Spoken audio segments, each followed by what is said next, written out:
coming to Xavier and being exposed to programs and the preparation, I developed the confidence that, hey, this can really become a reality for me. And so your character now matters, your character going forward matters, and you never know who you're going to be reaching out to over the years to help you as you move from one stage throughout your career. That's the beauty of being a Xavierite.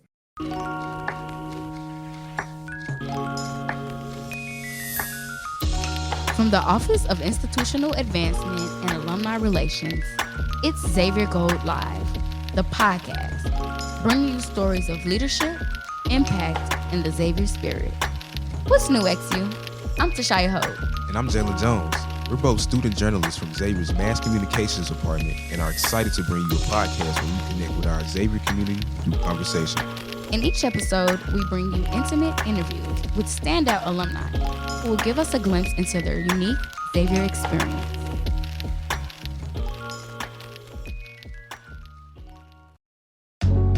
On today's episode, we're excited to welcome Dr. Derek Robinson, Xavier's class of '98. Dr. Robinson serves as the Divisional Senior Vice President and Chief Medical Officer at Healthcare Service Corporation, a leader in the national health insurance scene. He previously enhanced healthcare systems as the Vice President and Chief Medical Officer at Blue Cross and Blue Shield of Illinois. Besides his professional roles, Dr. Robinson is the Vice Chairman of the Board of Trustees here at Xavier and is deeply involved in numerous initiatives promoting health equity and medical education. Not only is Dr. Robinson celebrated as one of the most influential executives of Crain's Chicago Business and Savoy Magazine, he's also the author of Improbable MD, From the Bayou to the Boardroom. Let's welcome Dr. Derek Robinson to the podcast. Tashia and Jalen, my pleasure to be with you again. Dr. Derek Robinson, class of '98. Just excited to have this opportunity to engage with you all and your audience. So like I've mentioned previously, I'm from Chicago, and I know you were born and raised in Shreveport, Louisiana, but, you lived in Chicago for more than 2 decades now, so I would consider you to be a Chicagoan. So we may not have Mardi Gras, but we do have our fair share of festivals. So what would be your favorite season or time of the year? My favorite season in Chicago is summertime. There's virtually no better place to be than Chicago in the summer. And as you noted, I was raised in Shreveport, Louisiana, and I had never visited Chicago before coming here to interview for residency. And even when that first visit was in December, so really it was when I was moving here that I moved here in the summer. And I was like, Chicago is the place to be, whether it's spending time on the lakefront, if you're a jogger, biker.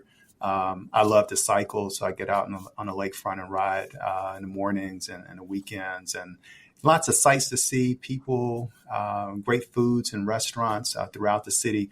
Also great architecture throughout the city of Chicago and many, many diverse neighborhoods across the city. So it's truly one of America's great cities. And every couple of years, I get a chance to join somebody out on a boat. And so you go out into Lake Michigan and then you look back on the city, and it's just a different vibe. It's a different experience. So I encourage folks to come and check Chicago out. Yes, I agree. You can't beat summertime shy. But let's dig in. So we want to give our listeners a glimpse into what your day-to-day is like as one of the top medical leaders in healthcare management at Healthcare Service Corporation. My current role at Healthcare Service Corporation is as Divisional Senior Vice President and Chief Medical Officer for Enterprise Healthcare Management. Our company is the largest non-investor-owned health insurance company in America. We service more than 22 million patients, so big company. We operate as Blue Cross and Blue Shield in 5 different states, Illinois, Texas, New Mexico, Montana, and Oklahoma. But we have individuals who have insurance coverage through our health plans in every state across the United States. So we truly have a national footprint. And so the work that I'm able to do here helps ensure that our patients have access to high quality care, regardless of where they reside. And so my day-to-day day-to-day routine involves coming into the office here where I'm at now. I've had the privilege from a leadership perspective of managing a fairly large team of nurses, doctors, and data analysts, quality specialists, range of individuals across professions. And so that's been a great honor. It's an honor to serve as a leader within the organization, and also have an opportunity to work with folks outside of the corporate environment. So whether it's healthcare providers, community leaders, legislators, and others around issues that are important to healthcare, as well as nonprofit organizations. And I've had a lot of fun working with some that are in the education space as we work to try to ensure that our healthcare workforce is more diverse and inclusive. And then I also still have the privilege of seeing patients clinically. So my specialty is in emergency medicine. I've been in practice for just about 2 decades. Again, coming to Chicago for residency training was a critical step for me. And so I still have a chance to get into the ER and see patients once a month, and also work with medical students and residents as a clinical associate professor of emergency medicine. So pretty diverse work experience. And I like the idea of being in multiple environments. I think it's really important to maintain that contact with patients and families and communities. I think it helps me be a more effective leader on the business side of healthcare. So I think I get a chance to live the best of both worlds. I noticed you touched on the business aspect of healthcare as well, because you wear a few different leadership hats from higher education to healthcare. So did you aspire to be in leadership, or were you thrust into it? I would say it evolved over time. And I think a really important part of the journey to share is there were a lot of experiences that I had at Xavier, or that started at Xavier, that set the foundation for me to have an interest in leadership, and to also develop some of the foundational skills to be successful. And also had a lot of good role models and examples to watch over time that even today I kind of reflect back on those models in my head as I'm working through challenges, whether they're in managing people or approaching business problems. Those are really important kind of foundational lessons. I would say that it was probably during the latter part of my experience in medical school at Howard University where I really solidified that, hey, I not only want to achieve the honor of being a physician and all the trust that comes and expertise that comes along with that, but also want to have a role in shaping the ecosystem that I'm going to be working in. And that's where I began to think about, are there some other educational experiences that I will need to have in order to be effective in achieving that goal? I didn't know exactly what that would look like, but I was able to wrap my arms around the need for some additional skills. I would say then during my experience as an emergency medicine resident in the city of Chicago, with all the challenges that a big city brings, I also came to the realization that there were very important needs that patients and their families have that we were not really successful in delivering on within a healthcare system, and that there were really important things outside of healthcare that played a major role in the health of individuals. And so, really pushed me to think critically about, well, how do you best influence those? Where are the levers that you can pull to make a difference? Some of those are within healthcare. Some of those are within business. Some of those are within local government. Some may require policy changes, legislative action. So getting a sense for what the range of options were and how to engage in those over time, I think has contributed to a sense for what I spend my time doing today and what I've been able to do over the course of that experience. So it hasn't been driven by, I would say, a very specific and very defined plan, but really around interest and competencies that have been developed over time, and also relationships. Because for me, relationships have been so important. You have someone that says, hey, you've got skill set A, B, and C, and they can be applied really well in scenarios 1, 2, and 3. Have you thought about X, Y, and Z? And that's that's been a really important soundtrack that's played over and over the years. You've mentioned the influences of relationships that you were introduced to at Xavier and mentors along your leadership journey. So as a Xavierite, how did your time at Xavier prepare you to handle the challenges you encounter in your leadership roles today? One, I'll say the stories are too numerous to mention them all. When I wrote my book, Improbable MD, I spent some time trying to go back and kind of dissect and provide some, richer details there. What I would say is, one, many of these foundational experiences, they're right in front of you. And you don't see them right now because you're so close to them. But as you move further down your life journey, your career journey, you're able to look back, you're like, oh, that lesson or that person or that experience is still kind of traveling with me. And then you get a decade down the road and you're like, oh, that was really, really important. I've had a number of those. And I would say, one, it starts with being Xavier is a safe environment where you can grow, you can explore, you can even make some rookie mistakes, but that's part of learning the ropes. Even you think about some of the challenges that, you may see as a student, things that you want to see changed on campus or in the social environment, right? You get together with your colleagues, your friends, and you all decide that there are 3 or 4 tactics that you can deploy to try to make a difference, right? And some of them may be more abrasive than others, right? And there's lessons that you learn along with that, but they don't end up being catastrophic lessons, right? But some of them are memorable lessons, but they're meaningful because they do really help you as you find yourself at a subsequent stage in your career where maybe the stakes are a little higher, a little different. You can reflect back on, I remember when we all got together and A, B, and C happened. I'll make a decision that is a little different. I'll share a quick kind of correlation to that. I recently had a chance to gather with 2 of my classmates from Xavier. One is a pastor of a local church, and one leads the Children's Defense Fund nationally.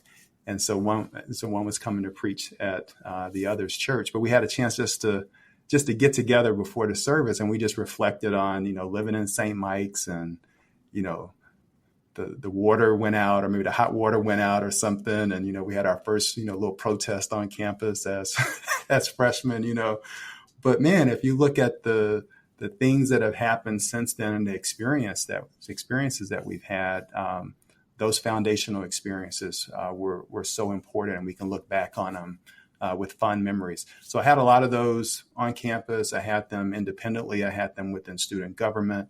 I was a member of Kappa Alpha Psi Fraternity Incorporated, so had experiences there, both locally, regionally, and nationally. It all kind of comes together, but Xavier has been such a critical focal point for me, and I'm just really grateful to share that experience with each of you. When you're not in the C-suite or boardroom, you're serving your community as a founding member of the Black Directors Health Equity Agenda. Its mission, of course, is to address healthcare disparities for marginalized communities. So what made you want to partner with a group of esteemed professionals and tackle this issue? Let me start by saying a really important relationship with a lady named Michelle Richardson was really important. Michelle currently serves as chairman of the board of Advocate Health, one of the largest health systems in the country. And many years back, we were in Washington, D.C., and we were actually there with the advocacy group to visit with Senator Dick Durbin. And we were and at the time, I think he was a majority leader in the Senate, and we were in this large foyer outside of his office. And we were the only 2 African Americans in that room. So we didn't miss each other, and we got a chance to meet and create a relationship that has lasted over time.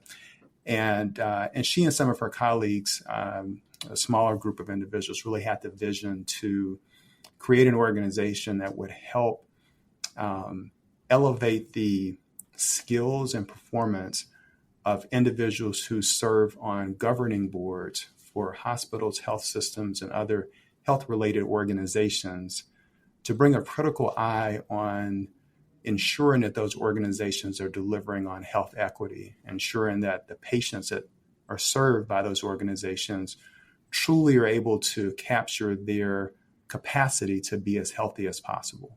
And so how do you ensure from a governance perspective when you're looking at performance of executives within an organization, performance on patient safety and quality, relationships that are important for those organizations in terms of vendors that they're expending resources with? How do those things, and community investments and community giving, how do they all help contribute to improving the health of those communities and especially those subpopulations or groups that are historically marginalized?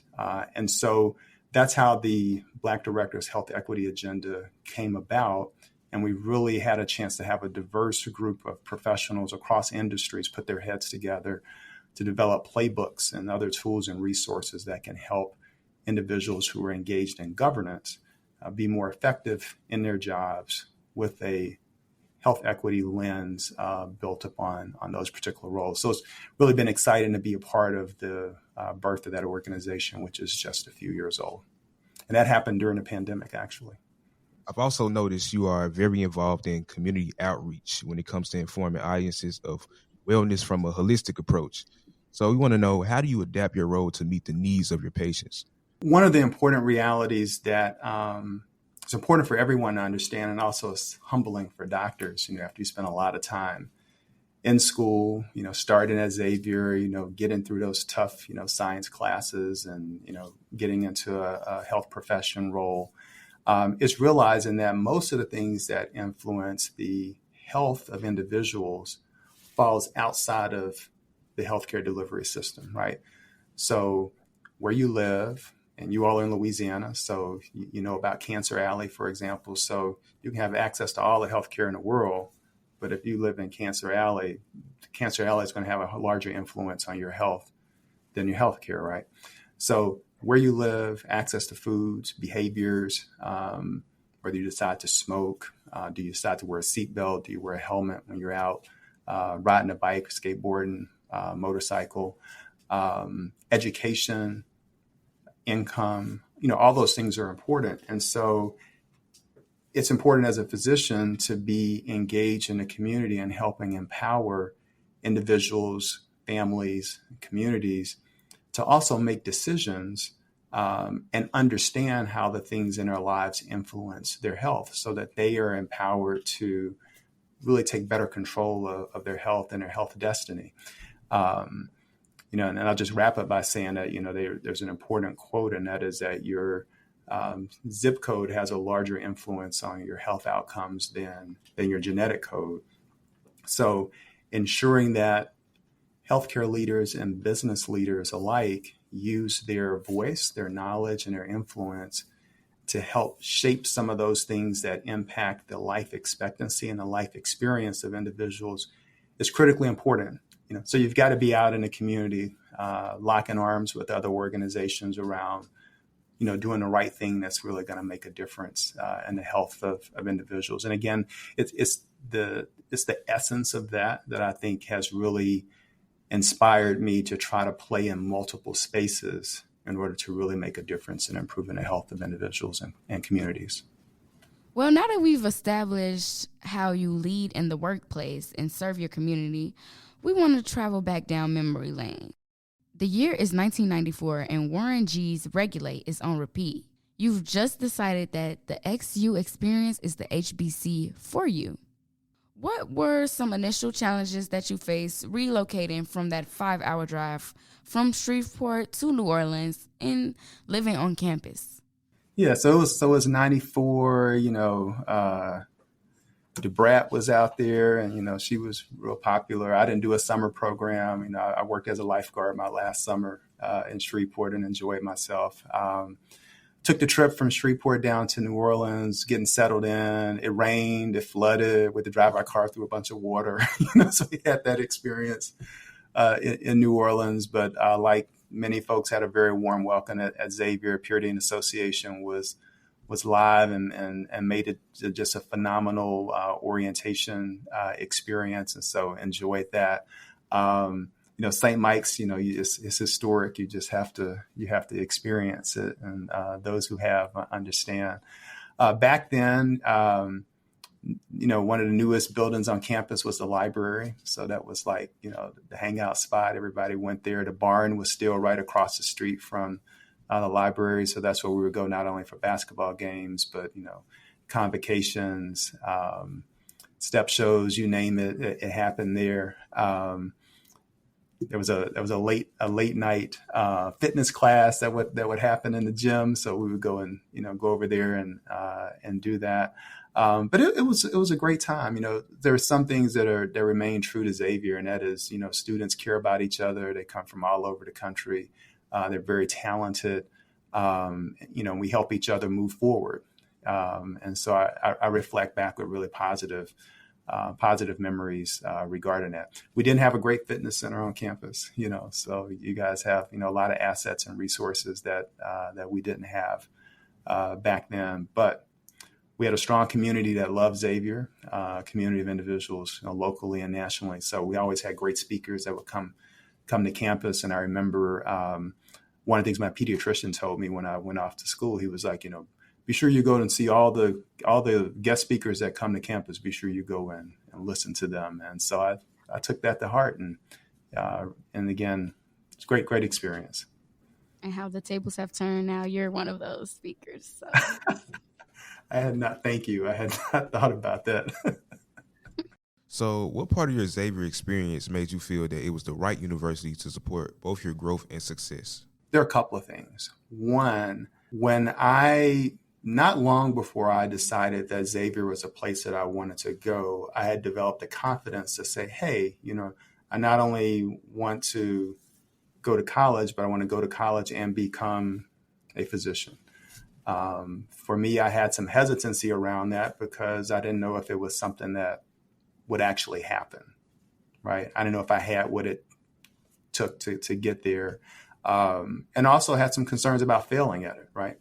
And so after coming to Xavier and being exposed to, the programs and the preparation, I developed the confidence that, hey, this can really become a reality for me.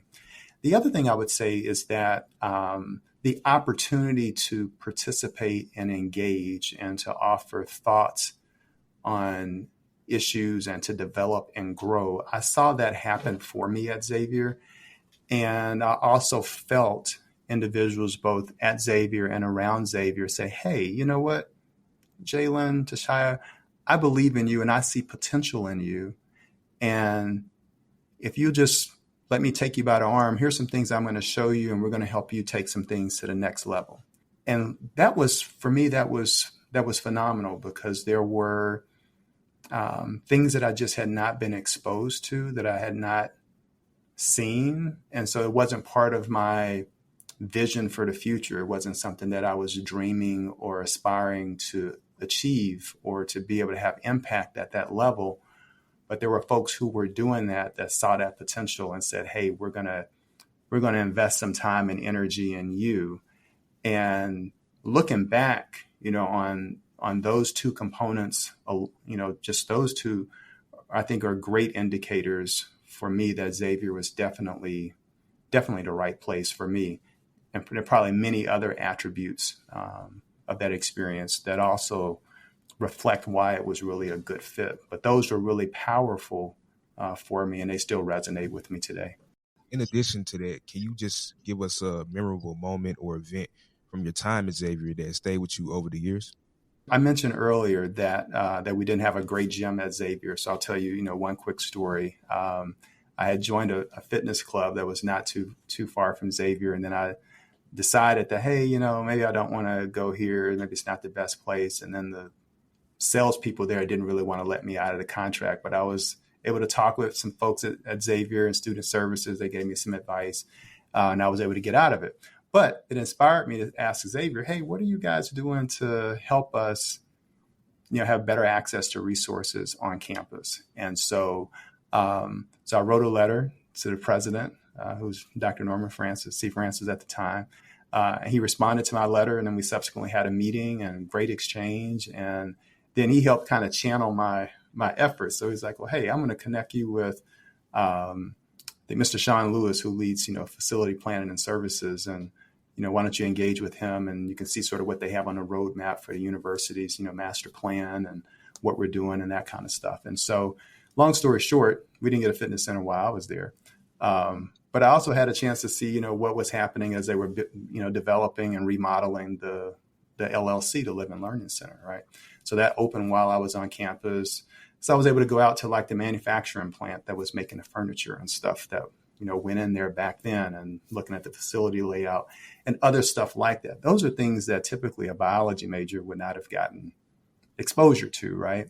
But it was having some interest. It was kind of learning that process of advocacy, and then, slowly building, some executive presence. It's like to sit in a room and, work with leaders who are accountable and have responsibility for different things, and just learning how to build those relationships. And for me, that was one of a number of experiences, but it was a really important one because it was a non-traditional, non-planned opportunity to engage, develop some leadership skills, develop relationships.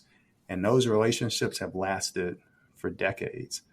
So for students in the audience, they don't know that they're building those, but they're building those, and they matter. And so your character now matters. Your character going forward matters. And you never know who you're going to be reaching out to over the years to help you as you move from one stage to the next throughout your career. But that's the beauty of being a Xavierite. Speaking of being a Xavierite, I know in your book, Improbable MD, you mentioned how waiting around without action was not a thing for a Xavierite to do. So how would you define what it means to be a Xavierite without, quoting that mission statement? Every area code that I go in, there's somebody from Xavier that I know from the time that I was at Xavier. Xavier has an incredible, it creates an incredible network for its graduates. And they're individuals that truly care. They care about each other. They care about the society. They care about the community. As you all know, Xavier, I think, really is a gift. It's a gift to the nation. It's a gift to our global community. And I think we all carry an enduring commitment to Xavier's mission. And it's reflected in the lives that you see Xavier graduates living, both in New Orleans and across the nation and around the world. And these are individuals who may be in community settings, they may be in nonprofit settings, they may be in the military, they may be in courtrooms, serving as advocates for individuals who haven't been treated well. And they may be individuals who were in corporate suites and boardrooms and in government. But I think in all walks of life, and also within the clergy, you see Xavierites there, you see them carrying forward the mission of the university. When you say Xavier is very pivotal for the nation, what are your hopes for its future as it continues to press forward and fear nothing in its next century? My hope is that, we are able to continue to expand the access to a Xavier education. I think most of us would appreciate that college education in the United States is very expensive. And so certainly want to ensure that individuals that Xavier serves continue to have access to a Xavier education and access to a high quality education. Xavier is not just a destination, and it's not just bricks and mortar. It is an institution through its people, its faculty, its staff, and its students that embody its mission. And so we want to ensure that, those core components of the university remain strong and vibrant, and that they grow into the future, because again, that's part of our ability to continue carrying forward Xavier's mission. So I'm excited about what the future holds for Xavier. We continue to press forward and fear nothing. We've got great aspirations for what we can do, both with the built environment there on campus, but also with the impact of our students and our faculty and our alumni across the country. And so I'm excited that there are many other people who also believe in the future of Xavier and who are investing heavily in their time, talent, and treasure to make that happen. And I'm excited in the future for you, Jalen, and you, Tashaya, as well. It really reminds us that Xavier is doing great work, and Xavier is going to continue to have great impact. And so we also need to ensure that more people know the Xavier story. And I've certainly enjoyed being part of telling that Xavier story. And in fact, just earlier this week, I had a chance to have a conversation with a mother of a prospective Xavier student. And so it was really just heartwarming to hear her talk about, her son's transition from not really being focused on going to college to saying, not only going to college, but I'm going to Xavier.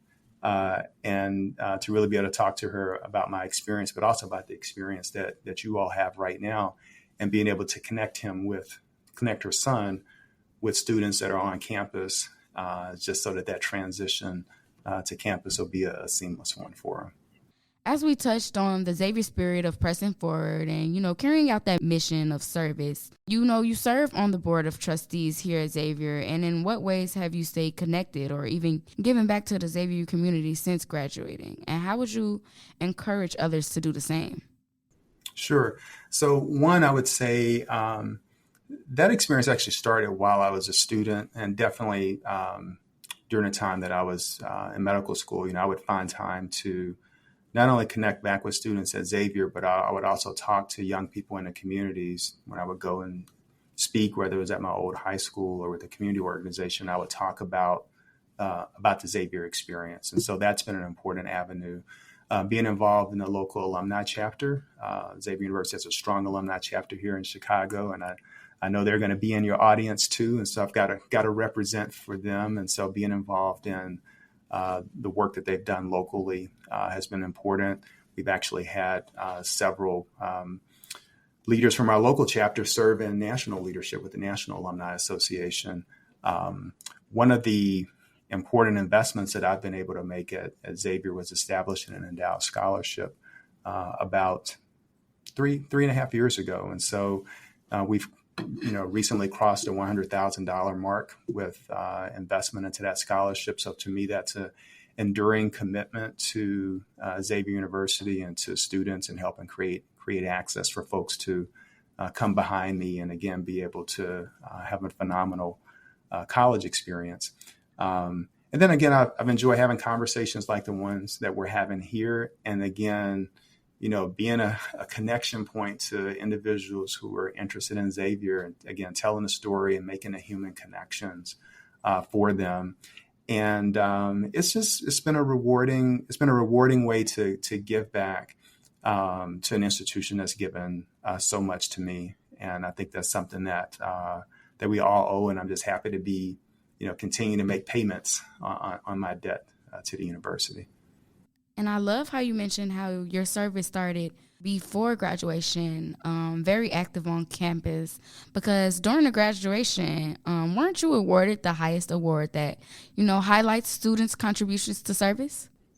I was. I did receive the St. Catherine Drexel Award in 1998. And again, had a chance to work, side by side with folks on campus. So whether it was with the XU Men and going to some of the local schools, and actually for me, it started, going to a school that was maybe 4 or 5 blocks from campus and reading to young people. Was very involved with the Kappas on campus, and we did a bunch of different service projects in different parts of the city. And so again, it's that local connection, I think, is so important for students, and Xavier does a good job in creating those opportunities. But there's learnings that happen in that. You're not just serving and meeting an immediate need, but you're also learning about forming relationships with community organizations and how important they are. So I think it was, the Catherine Drexel Award for me was it was more of a mandate than a recognition. It was a mandate for service into the future, and I hope that I am meeting the expectations of St. Catherine Drexel in doing so. Okay, ladies and gentlemen, this segment of the podcast is called the Live Five. It's time to rush our Go guests into answering some rapid fire questions. Dr. Robinson will ask you 5 questions we think our Go community would love to know, and give you 5 to 7 seconds to answer. So when you're ready, let me know. Hey, I'm ready to go. Number 1, favorite tradition at Xavier. Favorite tradition at Xavier, I see the countdown. Springfest. Where'd you spend more time at, the library or on the yard? I'm going to say the yard. A song that defines your time at Xavier. Jubilee All. Which city's food do you enjoy more, New Orleans or Chicago? Oh, that's a tough one. I'm going to say New Orleans. Last one, what are 3 words that describe Xavier to you? Best school ever. All right. Well, Dr. Robinson, again, it was a pleasure just connecting with you, a fellow alumni, through conversation. How can our Grow and Go community connect with you online? I am active on LinkedIn, Dr. Derek Robinson. Also on Instagram. Instagram handle is drobmd. And so love to stay connected with folks. And again, shout out, encourage folks to go check out Improbable MD, From the Bayou to the Boardroom. Great inspirational book. And was really me taking time to try to tell my story with a strong Xavier lens on it to the wider community. So hope folks get a chance to check it out. It's in the bookstore at Xavier. I saw it when I was last on campus. Tashaya, Jalen, thank you all for the great work you're doing, and look forward to seeing you all come into your promise in the future. We keep an eye on you. Yes, sir. Thank you. Thank you for tuning in to the Xavier Gold Live podcast. We hope you enjoyed today's show. Now, XU, you know what to do. Join our Grow and Go community on the first Tuesday of every month. This podcast is available to listen to wherever you listen to your podcast. Do us a favor by subscribing, rating, and reviewing the show today. Make sure to also follow us on social media and subscribe to our monthly newsletter. This is Xavier Go Live, the podcast where Xavier's legacy comes to life.